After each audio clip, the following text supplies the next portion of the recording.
So I had the incredible privilege of going and seeing Dr. Rangan Chaterjee speaking live at Sydney State Theatre, and I wanted to share 3 of my takeaways. So number 1, the stories you create around the events that happen in your life affect your habits.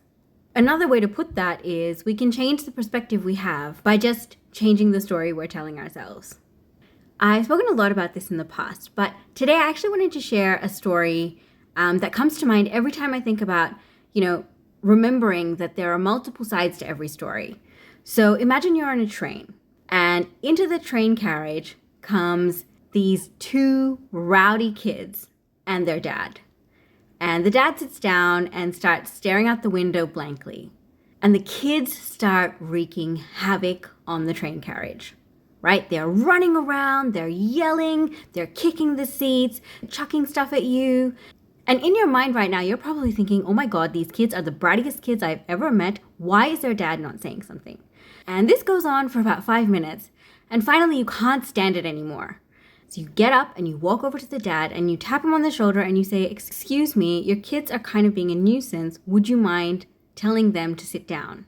And then the dad looks at you and he looks around the carriage as if he's just realized where he is.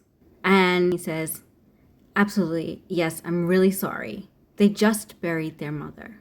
Immediately, that story that you've told yourself that these kids are unruly, that this dad doesn't know how to control his kids, absolutely changes.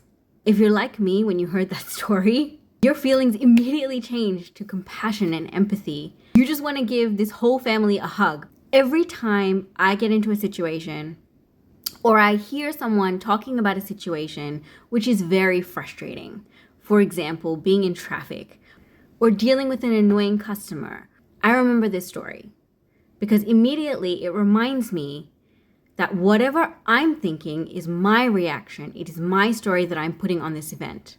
But how does this apply to healthy eating? Well, look at your current eating habits. Are you finding yourself eating good throughout the day and then binging on low nutritional value items throughout the night? Maybe the story you're telling yourself there is, I deserve this because I've been really good all day. Sound familiar? Dr. Chatterjee talked about having an architect mindset, curating the stories in your mind that will give you the best chance of building the habits you want. And for some reason, it reminded me of Pokemon. Like if your brain is a Pokemon and your job is to train your brain so that it learns the moves that you want it to learn. Gotta catch 'em all, Pokemon. So my number 2 takeaway is that all behaviors have a role in your life. And trying to change the behavior without understanding the role it's playing almost predicts failure. Not always, but a lot of the time. Everything we do has a role in our life. Then you kind of have to think about what your eating behavior is giving you. Is it giving you a sense of comfort? Is it giving you a sense of safety? Or is it just giving you a sense of joy? And then to change the behavior, now that you've understood what role it plays, you can change it to something that's going to give you a similar feeling. Because remember, emotion drives action. It's actually not logic. If something is going to give you a emotional response that is desirable, then you're always going to do that action. One of my clients had this habit where whenever she had a really stressful day, she would find herself almost unconsciously driving to the nearest fast food place, opening the app, ordering like her regular meal, and then going through the drive-thru and picking it up.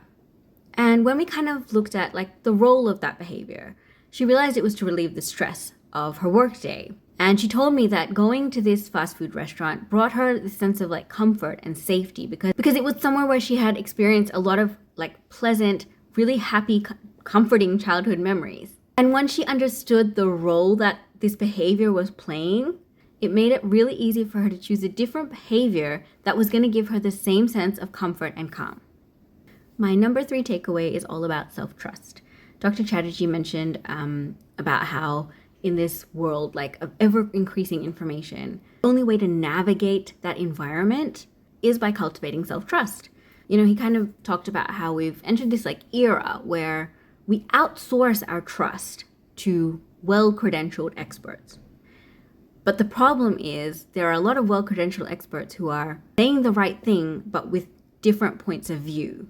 This hit home really hard, to be honest. I mean, how many times have you wondered what the best way to go about something is, and then you just pick up your phone and you Google it? Or right now, it's like ChatGPT. Self-trust is arguably one of the most important skills when it comes to cultivating healthy eating behaviors. It's kind of like a secret power, right? A lot of people don't have self-trust because it is so easy to just rely on our phones and our devices to tell us what to do. And the funniest thing is, it's so easy to build self-trust. It's built through consistent action. Every time you do something that you've said you're going to do, that you've made a promise to yourself that you're going to do, you're showing yourself that you can rely on what you say. That's what self-trust is. I can rely on myself to do the thing I say I'm going to do. When you think about your relationship with your friends and your family, why do you trust them? You trust them because they inspire that confidence that when they say that they're going to do something, they will follow through on that. And self-trust is one of those things that has like branches of benefits. So it plays a critical role in self-love. And it's pretty crucial when you start trying to develop that habit of hearing your hunger hormones and, building confidence in your capability to make decisions. And what I've noticed with clients and with my own journey is that the more self-trust you build, the less food chatter there is in your brain.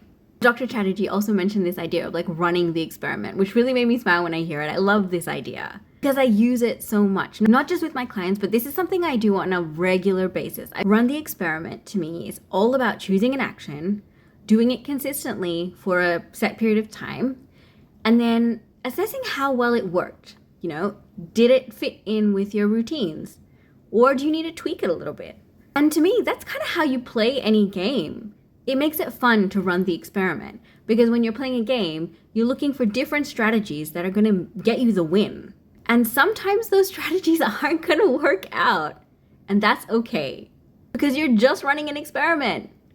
And since it's an experiment, there's no sense of failure because any day you don't do your action, maybe it's not about your worth and how good you are at, doing the action. Maybe it's the action that needs to be adjusted. Maybe it needs to be tweaked to actually fit your lifestyle. I think it's definitely worth checking out Dr. Rangan Chatterjee's podcast, Feel Better, Live More, especially if you're looking to inject a little bit more wellness into your lifestyle, or if you're a sucker for an English accent like me. If you got something out of this video, follow me for more stuff like this.